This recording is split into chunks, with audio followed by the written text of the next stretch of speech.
स्वागत है दोस्तों इस वीडियो में।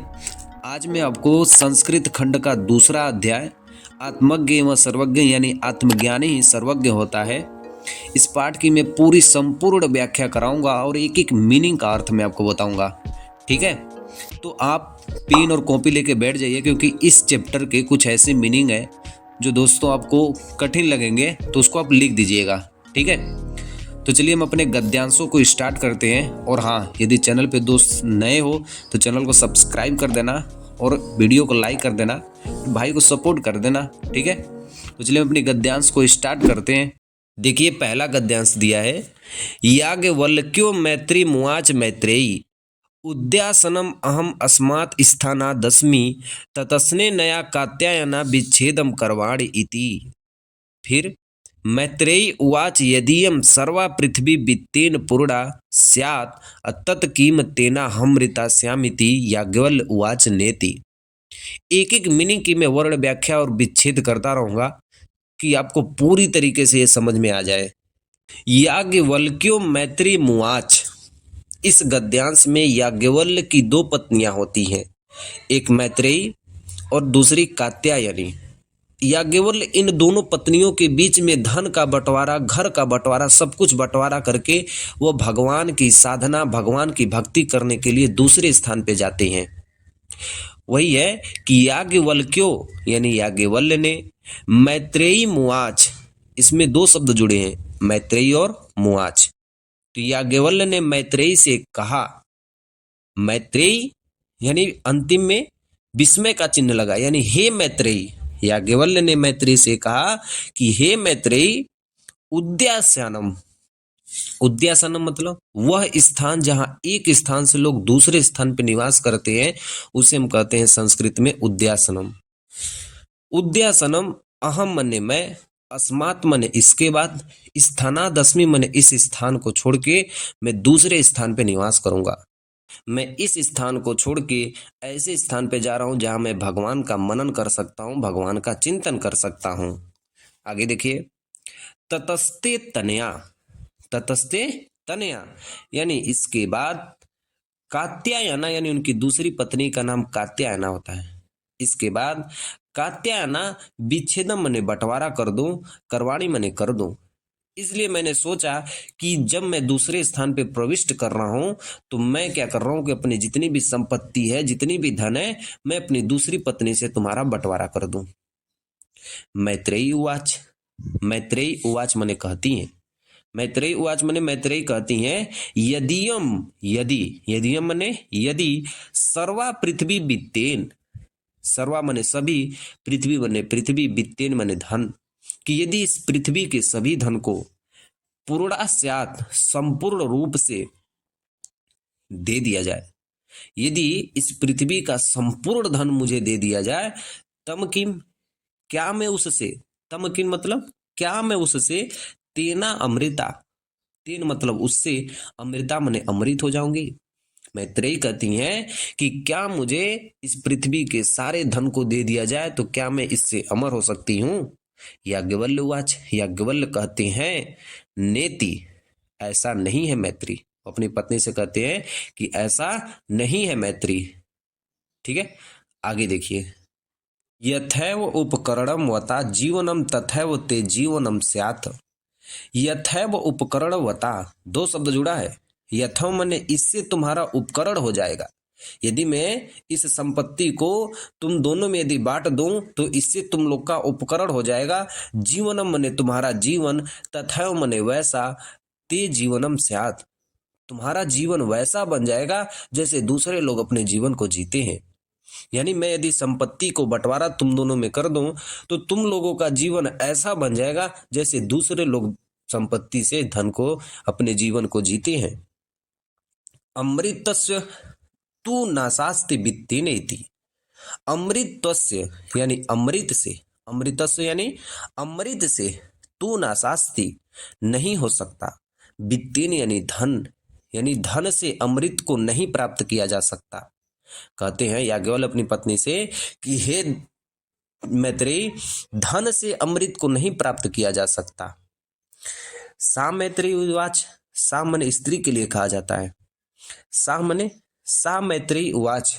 अब मैत्रेयी कहती हैं, उवाच माने कहती हैं कि ये ना नामृता श्याम किम हम तेम कुर्याम।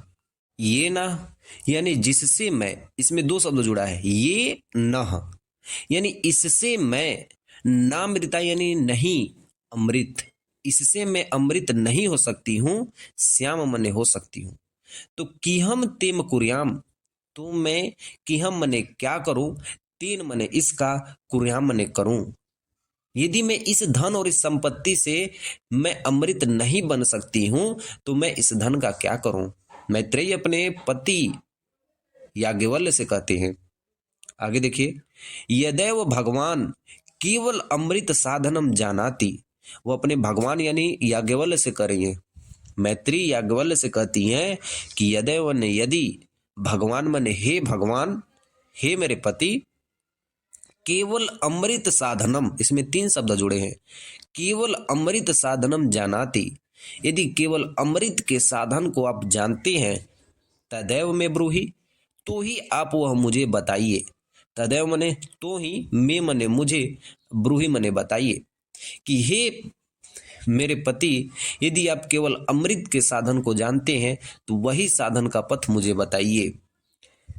फिर कहते हैं याज्ञवल्क्य, याज्ञवल्क्य कहते हैं प्रिय न सती, हे प्रिय, हे मेरी पत्नी तुम प्रिय हो, हे मेरी पत्नी तुम प्रिय हो, और तुम प्रियम भाषा से, और जो तुम ये भाषा बोल रही हो ना, ये जो तुम शब्द मुझसे प्रश्न कर रही हो, ये तुम्हारी भाषा भी प्रिय है। हे मेरी प्रिय, हे मेरी पत्नी तुम भी प्रिय हो, तुम्हारी भाषा भी प्रिय लग रही है। यही मने यहाँ आओ, यही मने यहाँ आओ, उपविश मने बैठो, और व्याख्या समी मने मैं इसकी व्याख्या करता हूँ। जो तुम प्रश्न पूछ रही हो हमसे ना, मैं इसकी व्याख्या कर रहा हूँ।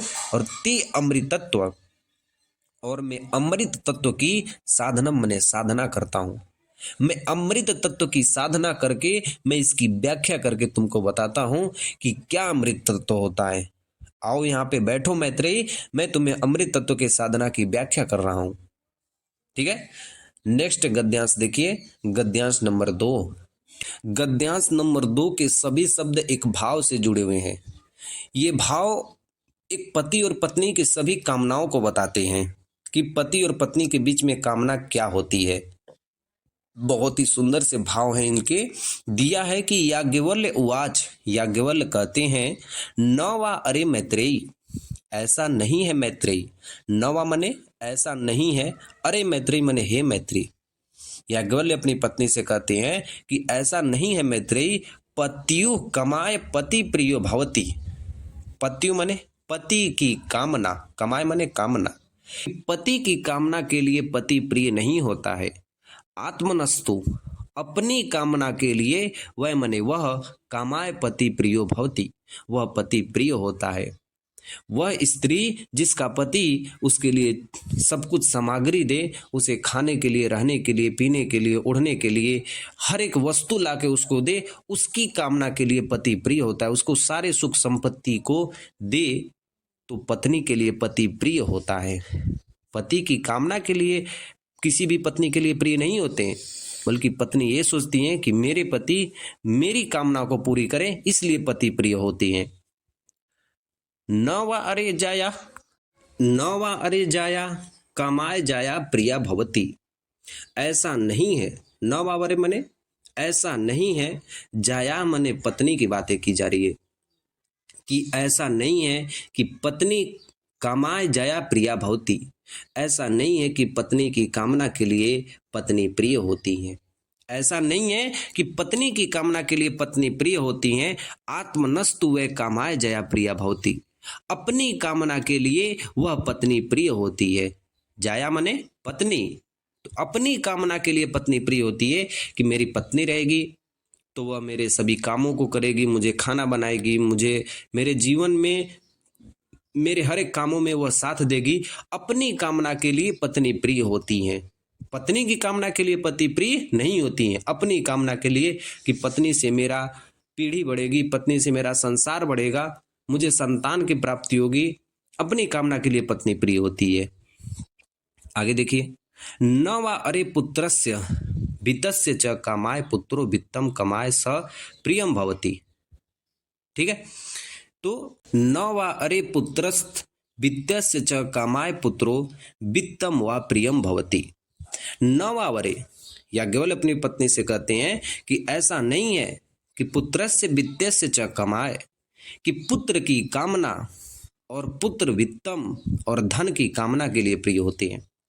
ऐसा नहीं है मैत्री कि पुत्र और धन की कामना के लिए पुत्र और धन प्रिय होते हैं, बल्कि आत्मनस्तु मने अपनी कामना के लिए वह कामाय पुत्रो वित्तम या प्रियम भवति, कि अपनी कामना के लिए वह पुत्र और वह धन प्रिय होते हैं। किस लिए? कि यदि वह मेरा पुत्र है तो वह मेरे अंधे की लाठी बनेगा, वो मेरे जीवन के सहारा बनेगा, और यदि मैं मर जाऊंगा तो वो मेरे कंधा देने के लिए, वो मेरे अर्थी को कंधा देने के लिए तैयार रहेगा। वह अपनी कामना के लिए कहते हैं कि पुत्र के लिए पुत्र प्रिय नहीं होता, बल्कि अपनी कामना के लिए पुत्र और धन प्रिय होते हैं। इसलिए आगे करें कि न वा अरे सर्वस्य कामाय सर्व प्रियम भवति। कह रहे हैं कि ऐसा नहीं है कि सबकी कामना के लिए सब कोई प्रिय होते हैं, बल्कि आत्मनस्तु वे कामाय सर्वम प्रियम भवति, बल्कि अपनी कामना के लिए सब लोग प्रिय होते हैं। यही बात वह मैत्रेयी को बैठा के समझा रहे हैं। तस्मात् आत्मा, ये जो तुम्हारी आत्मा है ना, अरे मैत्रेयी यह देखने योग्य है।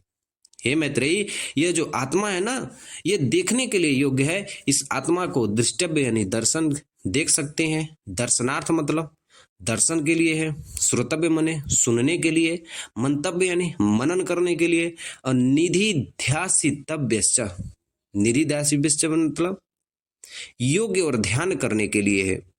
कि यह जो हमारी आत्मा है ना मैत्रेयी, इसको सिर्फ हम देख सकते हैं, दर्शन कर सकते हैं, इसको सुन सकते हैं, इसका मनन कर सकते हैं, इसका ध्यान करने के योग्य बना सकती हैं। आत्मनः खलु दर्शनेन इदम सर्वम विदितम भवति। आत्मना यानी आत्मदर्शन से, एक संसार में सिर्फ आत्मदर्शन से ही खलु मने निश्चित ही दर्शन किया जा सकता है, उस भगवान और ईश्वर के दर्शन किया जा सकता है। और सर्वम विदितम भवति, और सब कुछ हमें ज्ञात हो सकता है। इसलिए कहा गया, इस पाठ का नाम ही रखा गया है कि आत्मज्ञानी ही सर्वज्ञ होता है। जो अपने बारे में ज्ञान को इकट्ठा कर ले वही सब कुछ ज्ञानी कहलाता है। ठीक है, तो कैसा लगा ये वीडियो? मैं आपको पूरी तरीके से इसको आपको समझा दिया हूँ। ठीक है, और कोई भी यदि आपको इसमें डाउट यदि लगती हो तो कमेंट में जाके हमको बता दीजिए। मैं आपको पक्का रिप्लाई आपको दूंगा और उसे सॉल्व भी करूंगा। ठीक है।